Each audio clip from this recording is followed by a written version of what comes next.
Welcome to 1962. Hi, doesn't know how to do an intro boy here. And, well, I wasn't lying when I said we're in 1962. We are in Project Cars 2, so same level of technology, really. And we are, if I could speak, we are going to be racing the Lotus Type 49 Cosworth around the circuit as well, Frankenstein Historic. 2 laps, 5 o'clock in the afternoon. Lovely time for a Sunday drive against 19 opponents, all in the same class. Let's head to the circuit. So this is the circuit. Looks marginally different. Obviously. The main difference being it doesn't look like an Uzi. Not sure what it looks like. Oh well. Highest point is La Source, which is, of course, the final corner in this version of the track, because the start-finish line is now on the run to Eau Rouge. A start line I think is still used by sports cars. The lowest point is, of course, Stavelot, which is at the bottom there, and this is at the 50th time I'm trying to record it, and it's just shambles, really. It's the grid. I'm starting 10th, so I can have some good action, but I'm not really far back. This is the circuit. Obviously, all of the cars in front of me, apart from the one that's directly in front of me and the one in 5th, have those stupendous voice crack engine covers on. My voice is really strange today. I don't know why. So yeah, it all looks a bit silly, but was of course a staple of 1970s single-seater open-wheel racing. Manual gears, no racing line. The wheel is a Thrustmaster something, I don't know. But yeah, let's...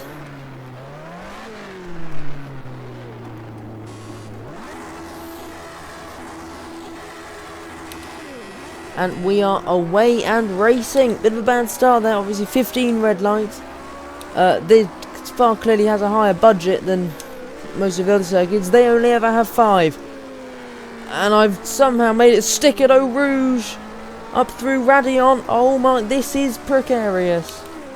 Just big chillin'. Along the Kemmel Straight. Here, of course, is the... Not really, it's anything but straight, isn't it? It should probably be called the Kemmel... Like, Mia Khalifa or something. Anyway, through the middle, 3 wide into Les Combes. Marginally different to the Les Combes at today's Spa, in the sense that it goes in completely the opposite direction. Along straight number 3, I don't know what this one's called. Again, not straight. Straights on old circuits rarely are. This is, of course, just a road circuit.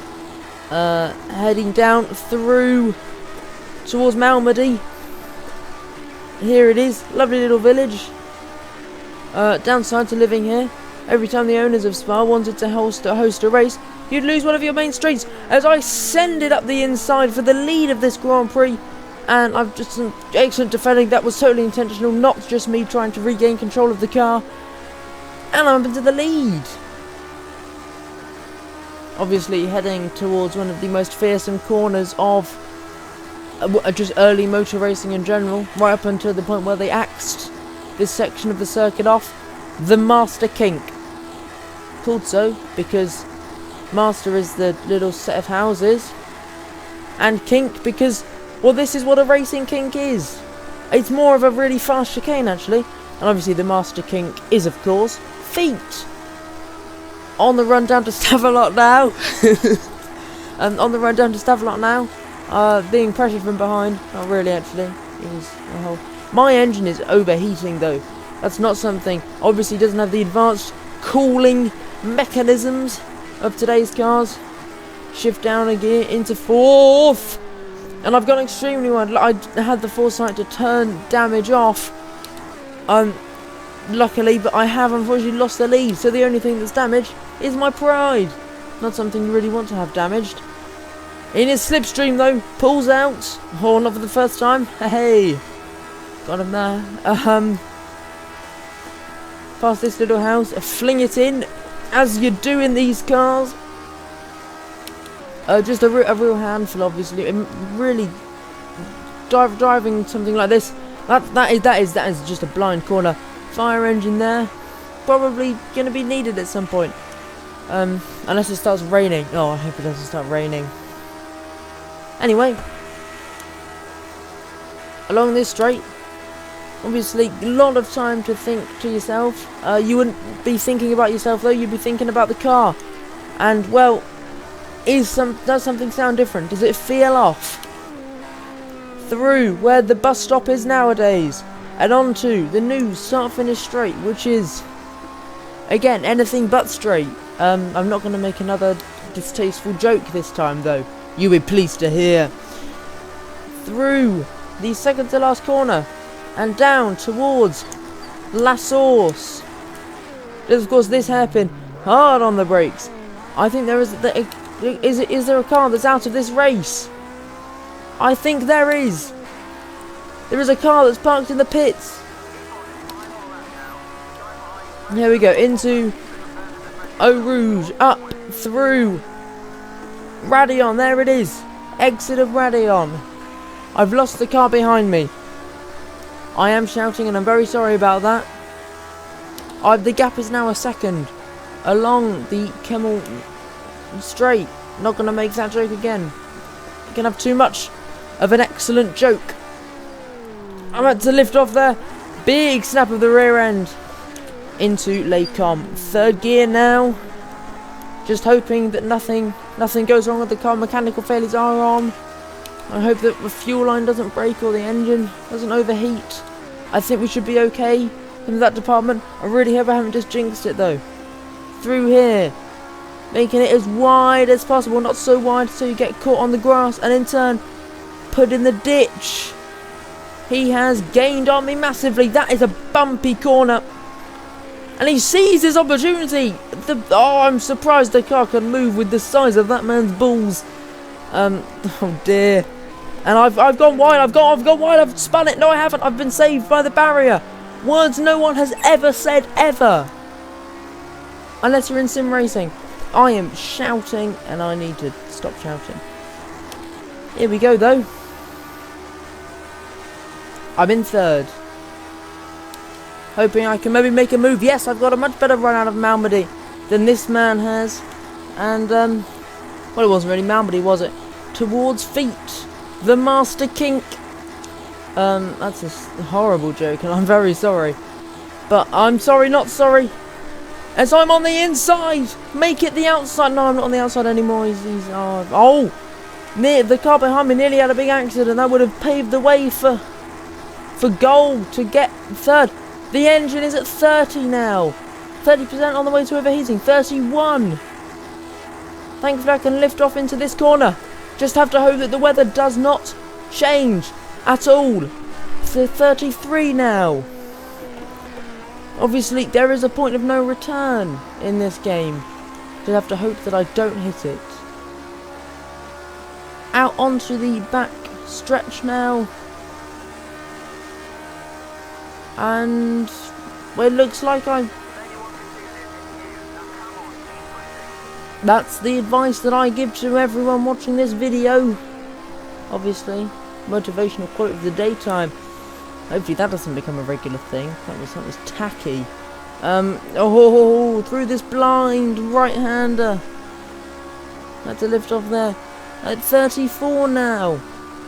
I hope I don't get to the point of no return before it's too late, really.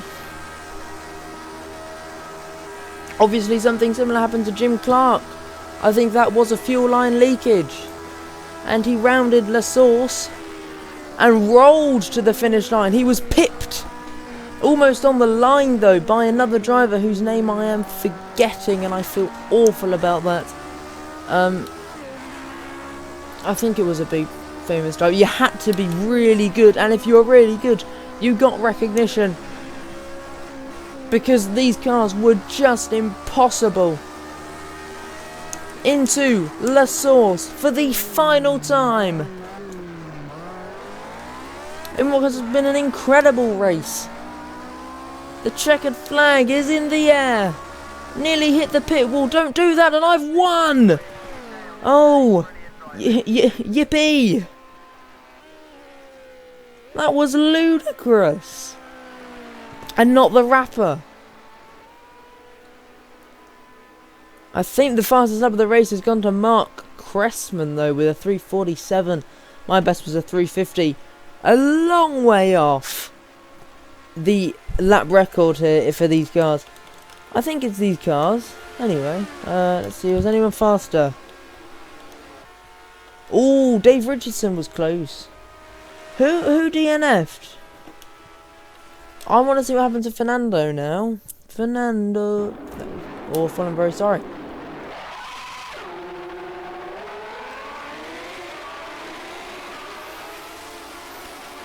Right, so this is me. Did something... Did he have an engine failure of some sort? I'm gonna go to Penn. Yeah, there we go. He is in this car. Let's see what happens to him. I'm enthused now. Nothing bad's happened so far. Did something bad happen in the Belgian countryside? He's making moves, to be fair to him. I am skipping ahead now. The only retiree, I believe. Well, there was a car that went very wide there. That could have been catastrophic. And it was, in terms of his hopes at the race. He's slowing down here. There was an accident in front of him. Oh, law here, chat. I'm not streaming. I don't know why I've just said chat. But there you go. Slow-mo.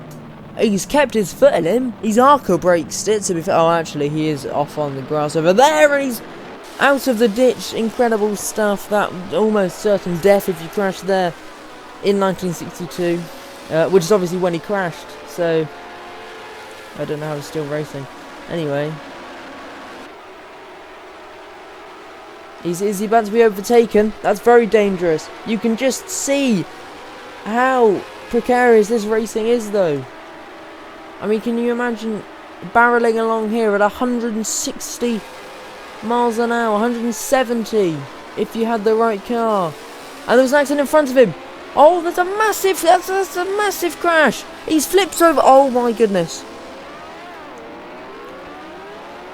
Oh my word. Let's go on board. And that's how he was out of this race.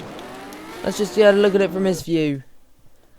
I mean, no, oh my god, that must have been terrifying though, because I mean, obviously he's off to his head's on one side now, and you know everything seems to be fine. There's a lane there, and then he just zooms through. He's not going that quickly, but still, that's been this video. I got the dub.